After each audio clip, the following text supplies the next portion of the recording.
Hello, hello, hello, and welcome to Team News. Can you hear us? This is a good question. It's the first and most important question. Please say yes. Say something in the chat just before we go on to a whole 20-minute set. Here we go. Still waiting to hear the delay. So we are live. This is me, ElFozzie, not Joe, hence why we're half an hour late. And probably this is going to be full of hilarious mistakes. But I am here with Neale aka Sconto Riga. Loud and clear. Hello. Thank you very much, Rodu. So, how are you doing, Neale? How's your setup? How's your day been, apart from me delaying you for half an hour? Yeah, not so bad, because I mean, there's slightly fewer press conferences as there usually is on a Friday, with it being a blank game week, but we've still got plenty to bring you. I think all 16 teams who are playing this weekend, we've got team news on and bonus information from Liverpool and Chelsea as well. Okie dokie. Well, as we all know, my team is absolutely shocking, as everybody followed the Misery Loves Company stream earlier this week. And it's not going to get any better anytime soon. So I'm still working out what to do for this. So hopefully your team news is going to help me make those final decisions. So let's launch right into it. Let's see if this kind of works. Fingers crossed. Okay. Aston Villa and Forest. Is that a match that's happening? Yes, it is. Yeah, one of the 4-3. We're not appearing in those, but don't worry about it. But I will try and fix that while we're talking. Yes, yeah. So I think it's pretty much as you were for Villa. They're still without Carlos, Konsa, and Duran. Konsa's making progress, but not ready for this one.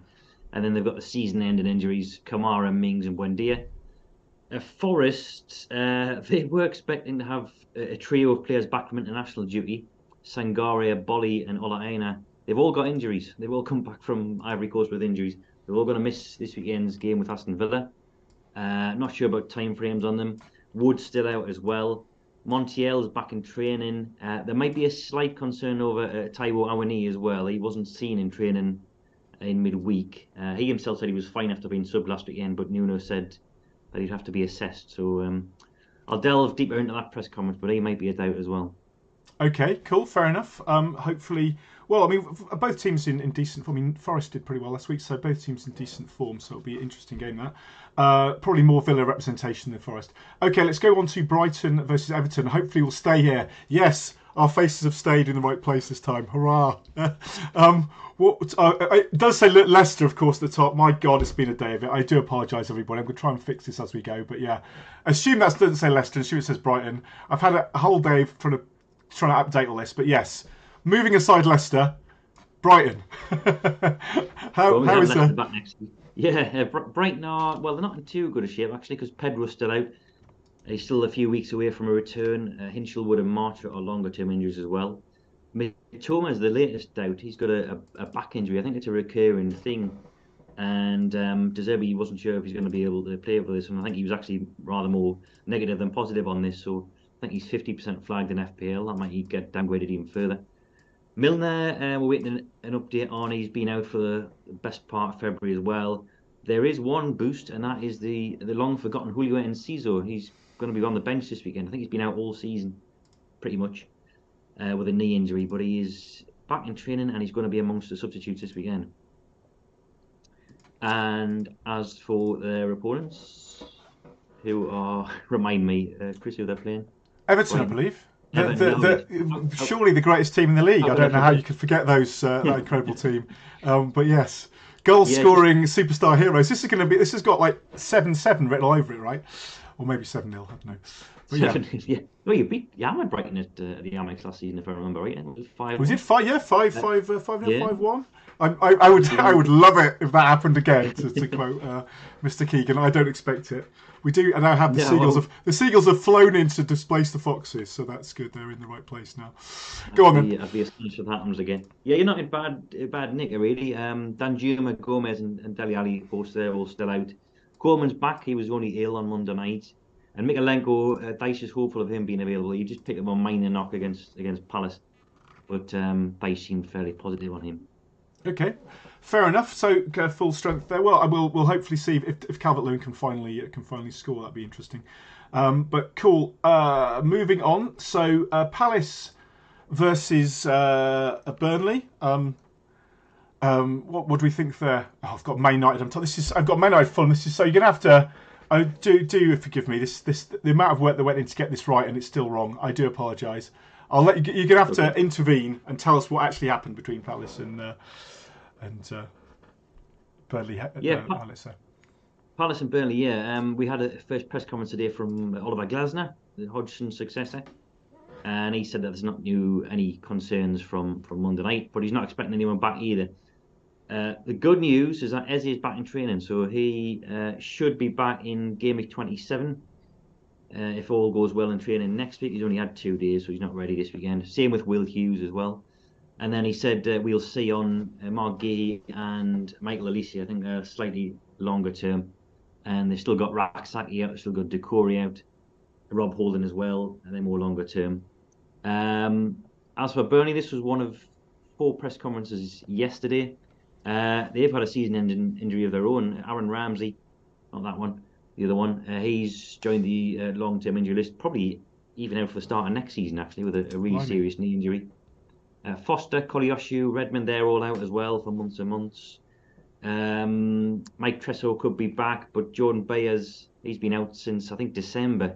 He's progressing well, according to company, but he's been non-committal on a return date, so he might still be out as well. Oh, see, this is the new Palace manager.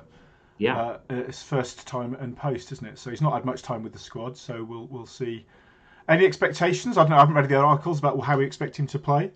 Yeah, there's a good article from Tom on the site. He did a scout report last night. I think he's attack-minded. He likes a fast counter-attack and a bit of a press now and again. So I think he might see a bit more attacking football than what we're used to under Paul Roy.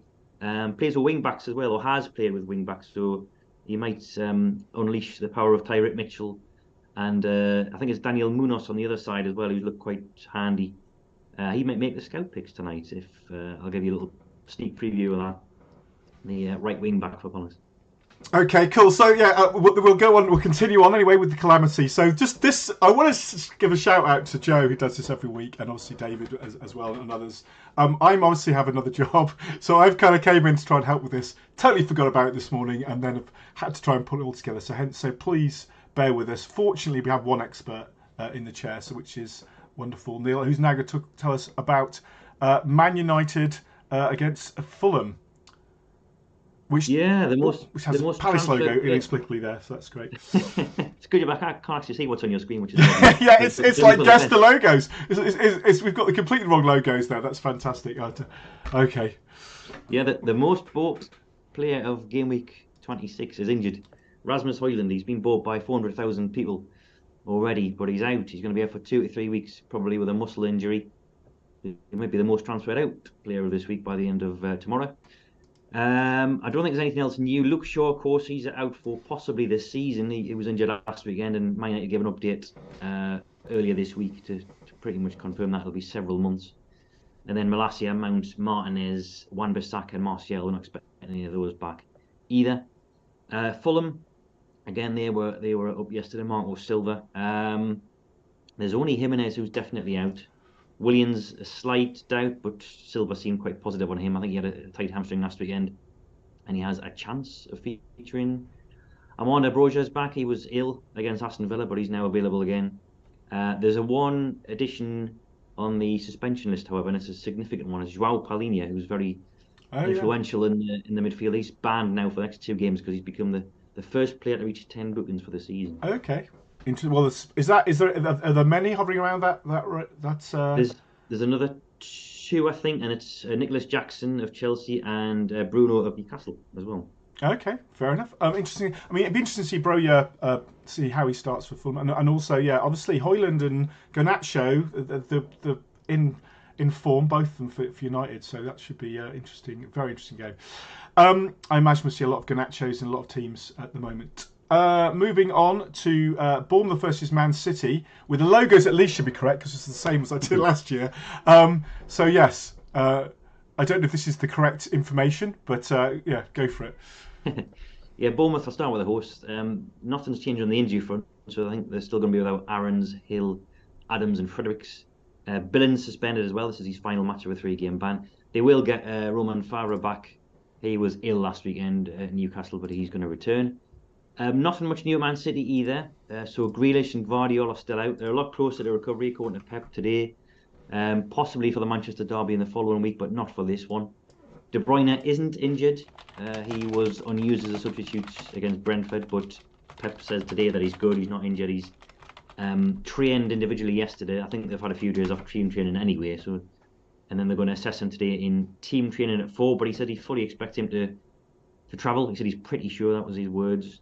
That doesn't mean start, of course. If he travels, he could be on the bench again. Again, the final word is going to be after training today at 4 o'clock, which is about to start. Okay, fair enough. So let us move right along. So the final game from tomorrow it's the magical mystery tour of what logos will show up, but it is Arsenal against Newcastle. Big game there. Yeah. Certainly, Newcastle's tight defence at the moment. That will be, and Arsenal scoring hatfuls all over the place. Could be a big scoring game. This. Yeah, we haven't scored there since 2014. So now 10 years we haven't scored a single goal at the Emirates. So I'm fully expecting a home win. Arteta actually gave us something for once in the press conference. He's usually non-committal, but he did say that Partey's been back in training. We knew that anyway, but he didn't feature against Porto. But he's very, very close according to Arteta. They're just going to assess whether he's match fit or not. Obviously, he's going to be on the bench at first anyway. He said that Jesus has done a few things in training, so that's obviously like a partial return. He said Zinchenko's not far away. Tommy Ashley was a little bit behind those two, so we're not expecting him to feature. And obviously, Timber's out longer term as well, but will feature again this season. Yeah. A few bits of information from Arteta without giving anything away, which is sort of his trademark, really. Eddie Howe's been a bit more clear cut. He's confirmed that Fabian Schär is fit. He had a wrist injury last weekend, but he's all right. He's trained, and we might get Isak back. We might get Willock back as well. They've trained this week. Again, lay calls on how match fit they are. Willock's obviously not going to start after so long out. Isak's been out for about a month, so he could be thrust straight back in. But I think there's still enough doubt to think that Gordon might lead the line tomorrow. They've still got a number of players out on top of that: Wilson, Anderson, Joe Linton, Tonali, Pope, and Target as well. Yeah. What's the long-term timing for Pope? Is that not expected this season? Is it going to be Dubravka? No, he should be back this season. Yeah, I think they were thinking around about April, so definitely after the March break. So that will be Gameweek 30. From any point from that on, I think is a possibility. April was the original timeline, I think. So we'll see the closer we get to that whether that's true, whether he's ahead of or slightly behind schedule. Yeah, no, I was reading something the day, or it might be on social media, just about how much difference it makes to Pope coming out and Dubravka, although not a bad goalkeeper, but he just doesn't come out and command the box in the same way. Yeah, that's it. Yeah, which leaves the back line looking more exposed and slow, and it's so. But yeah, no, it's interesting. I'm good to see Fabian Schär is fit as well after I've held him the entire season, took him out before all his goals. So expect another virtuoso performance from Schär, another goal this week. Okay, we are on to the Sunday game, which is Wolves versus Sheffield United. Logo's correct. It's all good. I get a little frisson of probably not the right text, but the logos are correct at least. So not much to say here. No, there's not. Wolves have only got one injury, and it's Matheus Cunha.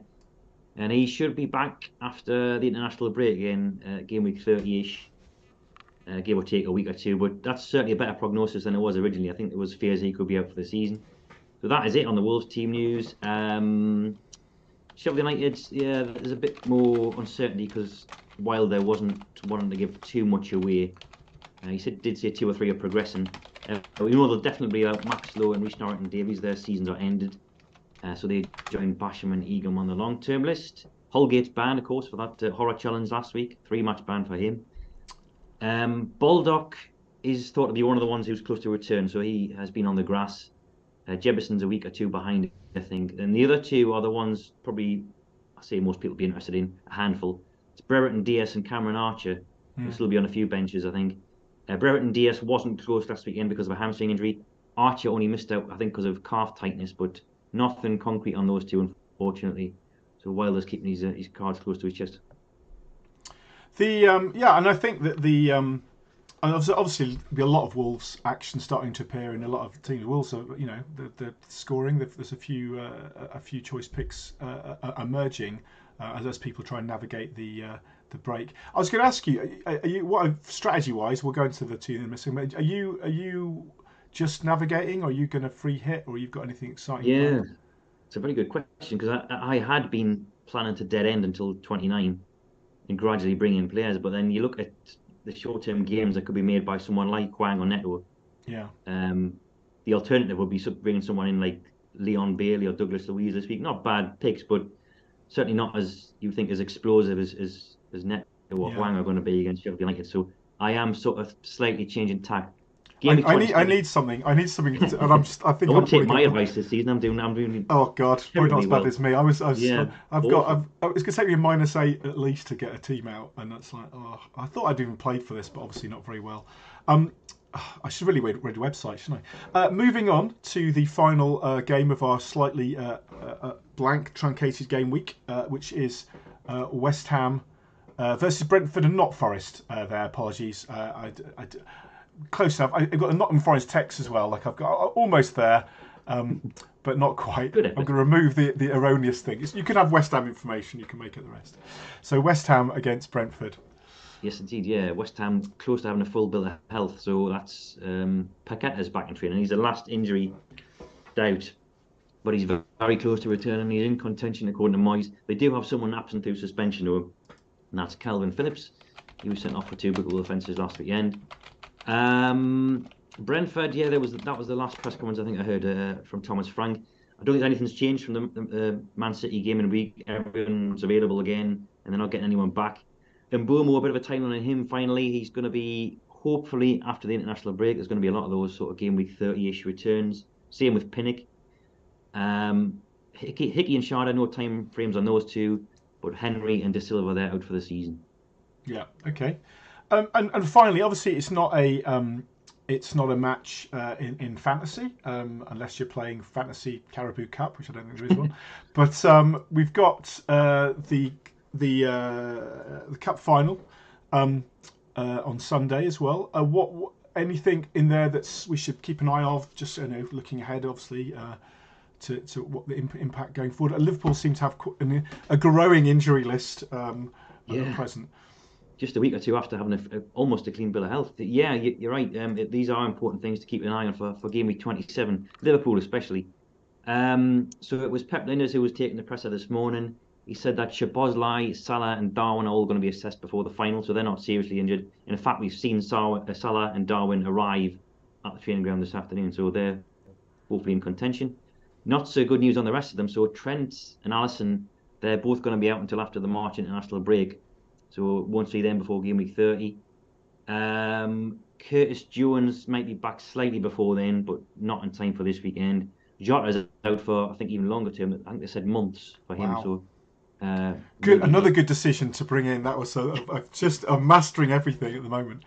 But yeah, he looks so good for those first 20 minutes or so in that match. Yeah, it has been a fiendish season for injuries, hasn't it? And just bad breaks.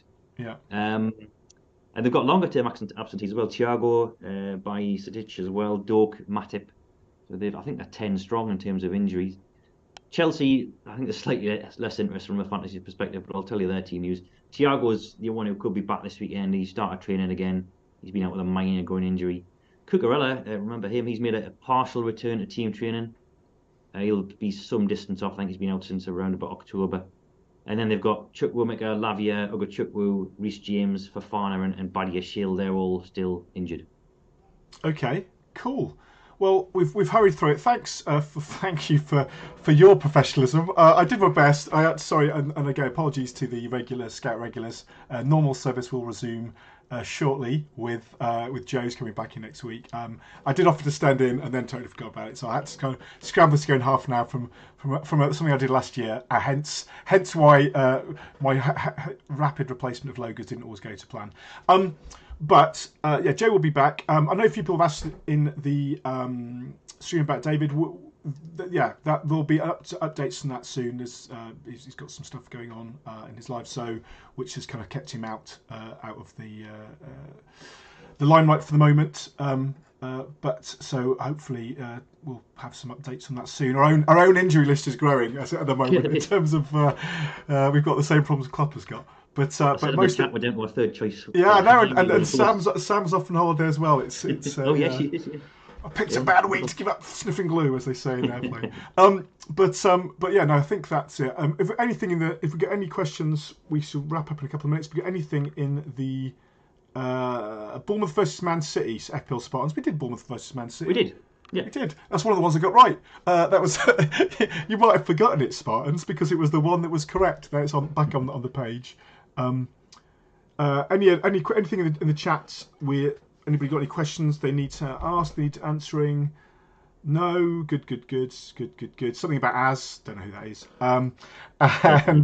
And Neil, long suffering to part with us. So I think we can probably bring the suffering to an end there. But obviously, if you thought the stream was mildly entertaining, whether you liked it or not, please do like the stream and do subscribe, of course, and go and check out the members area where far more professional people than me put out great content and data for your delectation. And I wish you all the very best of luck in this slightly short game week. There's loads of stuff about chip strategies and whether you should be playing free hit and what potential free hits you could play across on the Scout website. I'm sure there's a few videos about that. I think there's a Q&A coming up shortly, which I'm not in. I was going to be, I'm not in, thank goodness. Everyone's breathing a sigh of relief. So we'll get off to let them to come on. So if you're hanging around and want some more Scout content, you've got Az, who's been clamoured for in the chat. I can't understand it myself, but people seem to like him, along with Gianni Petici, Housewife's favourite. So it will be something of a two very, very handsome young chaps chatting about fantasy. So I love you guys, and yeah, have a good fantasy weekend, and we will be back, and someone else will be back in this chair next week, and I'll stop dropping occasionally to cause havoc. But Neil, thanks for that. Good stuff. Thanks, Chris. Yeah, thanks for watching, everybody. See you next week. Cheers.